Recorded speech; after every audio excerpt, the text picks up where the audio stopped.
up, fellas? In today's video, I'm going to be talking about what exactly the Memphis Grizzlies have been doing this offseason. If you enjoyed the video, leave a like rating on it. Consider subscribing for more videos just like it. Check out my socials up there, and let's go ahead and get started. Okay, so for those of you that have been paying attention to Memphis, it kind of feels like this has been a lot of roster movement for them this offseason for a team that a lot of people consider to be like an up-and-coming team, as like an 8 seed, 7 seed maybe for this upcoming season. And they even managed to take a game off of the Utah Jazz in the postseason. And most smaller market teams like Memphis that find themselves in this position where they're an interesting up-and-coming team, they just kind of stick to the script. They continue to run it back, and they rely on the internal improvement of their younger players to get them higher than the 8th seed. But Memphis has been surprisingly active this offseason, especially for a team that didn't sign a single player in free agency. Now, as you look at their roster right now, I want to say they have 2 cornerstone players on their roster, but they just don't. I love John Morant, all in on him. I think he's a fantastic player. We'll talk a lot more about him later on. But Jaren Jackson Jr., I believe in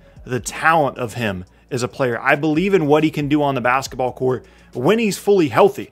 I think that he is a really intriguing defensive player, great length, great athleticism, really good body control, and can be someone that's a really good floor spacer, an offensive player as well, driving to the rim with either hand. I think there's a lot of untapped potential with Jaren Jackson, who's still a very, very young player. It just comes down to whether or not he's going to be on the floor. I thought he was the second best player in the draft class when he came out, behind only Luka. Obviously, that has not been the case. I still believe in him. But when you look at their roster right now, I don't think that you can say definitively that anybody outside of John Morant is a true cornerstone franchise level player. You've got Ja, you've got Jaren Jackson, you've got Dillon Brooks, and then a whole bunch of other just kind of guys on this roster. And this is something I've kind of talked about with them before. We're like, what is their ceiling if Ja is their only future all-star level guy? If Jaren Jackson never gets healthy, never gets to the heights that I hope that he will, and Dillon Brooks is still just an intriguing two-way player, what exactly does that mean for the ceiling of Memphis long-term? So I expected them to do some things this offseason, but they have done a lot of things. The first was they started off the offseason overall for the NBA as a whole by trading up in the draft. They went from 17 to 10. They swapped Jonas Valanciunas, who was a really versatile player for them, someone that was really productive for them, in exchange for Steven Adams and Eric Bledsoe, again, to get up to the 10th pick in the draft. And they draft Zaire Williams. And a lot of people were surprised that he went 10. Clearly, Memphis is all in on this guy, and in Summer League and just in you know, some things that we've seen from him. He's shown some flashes, certainly. Don't know if he's going to get to where they think that he will, but it's clear that this is an upside pick for them. They're trying to add another player on the roster that could potentially get to an all-star level ceiling. And then they traded Eric Bledsoe to the Clippers in exchange for some expirings, including Patrick Beverley, and then they moved Beverley to Minnesota in exchange for Juancho Hernangomez and Jarrett Culver. And so now they basically have an entire team of 25 and under guys with a few exceptions. So the question is, what's the point of all this for Memphis? And I think the Grizzlies are trying to do something a little bit different here as it relates to being a smaller market team that is already considered a good team. For years and years and years, the concept of being a smaller market team has been get to the playoffs, maybe make a little bit of noise, be competitive, sell some tickets, and that's good enough.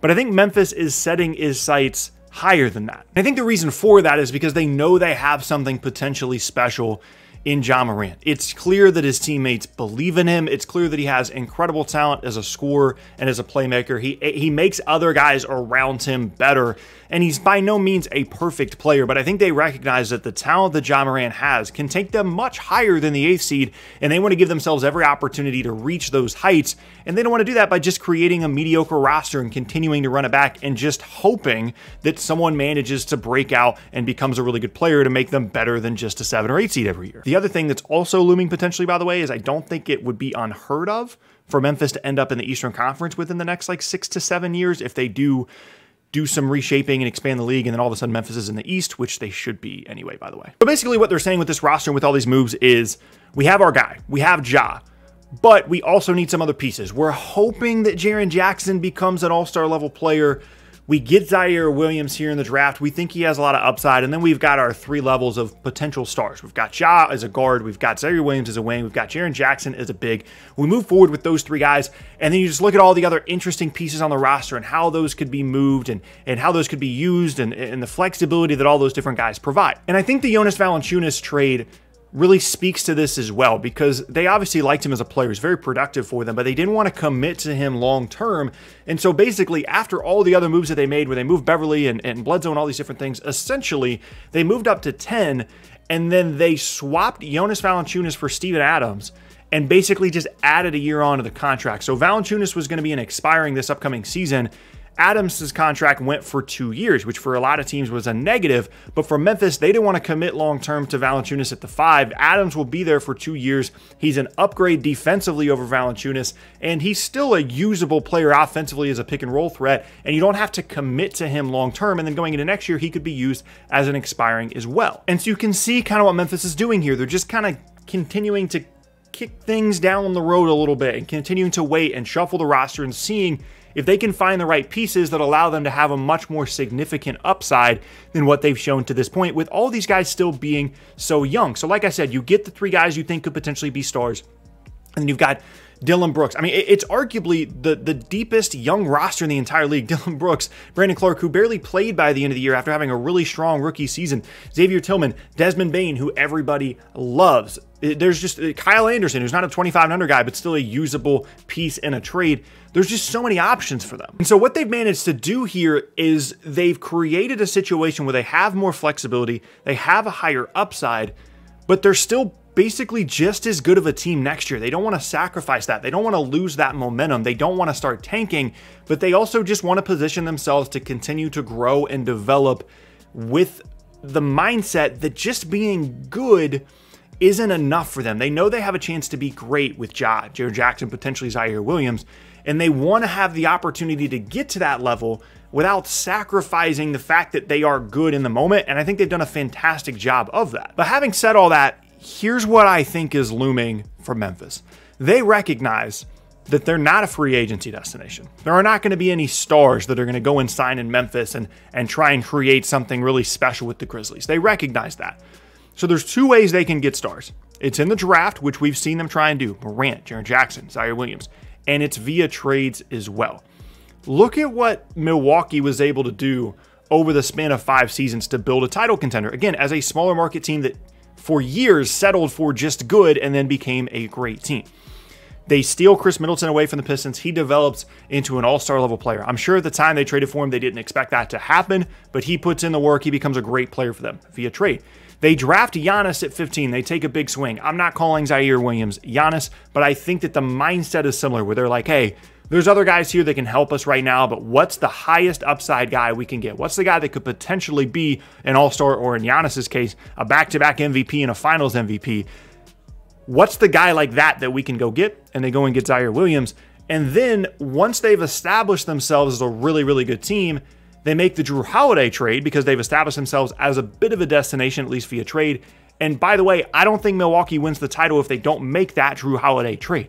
So all these different things for Milwaukee led to them becoming a championship team just 5 years after just being kind of a mediocre 30-win Eastern Conference team. And I think that's the path that Memphis is kind of trying to follow here. Like, they know they have something special in Ja, which is not something that Milwaukee knew that they had at the time 5 years ago. I think they kind of had somewhat of an idea that Giannis would be something, but Ja is clearly more of an established player than Giannis was 5 years ago. And they're just trying to figure out a way to be contenders and put themselves in a position to potentially take a leap up into being a great team. And I don't think that they're doing anything like significantly revolutionary. They're not the only team in the league trying to do this. Look at what Phoenix did by making it to the finals this year. They went from a team that I made fun of every chance I could in videos, winning 20-something games a year. They win 8 games in the bubble. All of a sudden, Chris Paul chooses to go to Phoenix. They make that trade. They make the finals. And they do that, again, via the draft and then via trades. They recognize that free agency is not going to be an outlet for them to be able to get stars. So Memphis is not the only smaller market team trying to do this, but I think that they're the team that their offseason most obviously represents this strategy. But it's not just the draft and it's not just, you know, some of the trade stuff. It's the combination of the two. Because when you look at what Memphis has moving forward, they have a 2022 Utah pick, a 2022 Lakers pick they got in the Pelicans trade, a 24 Golden State pick, all of their own first-round picks moving forward, plus a handful of second-round picks thrown in there as well. And when you include that with some of the younger, intriguing players on the roster, it's not a, you know, Oklahoma City Thunder-style treasure trove of 17,000 draft picks, but it's competitive. It's something that you can start to put together a package to get a guy either alongside Morant, Jaren Jackson Jr., and Zion Williams, or in place of one of the last two guys that I mentioned there in Jackson and Williams. So again, the options are plentiful for Memphis going into the season. Ja's the guy. He's going to be there. If Jaren Jackson plays awesome this year and he's healthy, cool. Here's a rookie max extension for you, Jaren Jackson. Awesome. We'd love to have you continue to be on the team. If he's still just intriguing but frustrating Jaren Jackson, maybe there's a trade involved here where it's him and some picks in exchange for somebody else, James Wiseman, whatever the case may be. I have no idea. Just throwing something out there, right? Another way for them to just kind of continue to look for those high ceiling players. Maybe Zion Williams is awesome over the next couple of seasons, and then they've got their three guys and they can use all these other picks and young players as an opportunity to go out and get a fourth guy. Or maybe he's not great and neither is Jaren Jackson Jr. They use both of those players in a trade. They use those picks, or they use them both in a trade. If they're awesome, there's so many different options here. And as I've continued to mention, there are good players on this roster. Desmond Bane, everybody loves him. Xavier Tillman was really good last year. Dillon Brooks, we saw what he did in the postseason, became much more well known by the NBA community at large. And so every single place you look for Memphis, after what they did this offseason, they have the opportunity to take a swing when they feel like they need to. I think they took one a little bit here with the Zion Williams trade, and they're just in position at any time to strike, where I think they're one of the more intriguing teams to kind of keep an eye on over the next couple of seasons, and a lot of it has to do with what they were able to do this offseason. And again, I think it all goes back to Ja Morant. If they have some other guard in place there in Ja Morant, if they ended up with where they were projected to pick in the draft, they got Morant 7 or 8, when it's just kind of they have Colin Sexton or something, right, in place of Ja Morant here. I don't know that Memphis is looking at this kind of strategy as a viable one. They're probably still trying to look to quote-unquote tank and look towards the bottom and try and get a high draft pick. But I think once they got him and once they realized how special he was, they started to shift towards let's be good, let's be competent, let's provide some momentum here, and then look outside of that for avenues to be great and a contender. And I'm not saying there's a guarantee that Memphis is going to get there. It's going to be an uphill climb, just as it was for Milwaukee 5 years ago. But what I am saying is that whether it's a potential move to the East, whether it's a Zion Williams, Jaren Jackson trade, whether it's using these future picks as a trade, whether it's all those guys being awesome and then they're just a really, really cool young team, there's just so many ways this could go right for Memphis, and if you're a smaller market team and you know you can't count on free agency, that's really all you can do. If it's a lottery of how can we become a championship level team, you want to give yourself as many ping pong balls as you possibly can, and I think whether it's this offseason or the moves they've made prior to, Memphis has put themselves in a position to potentially be that team and have just given themselves as many chances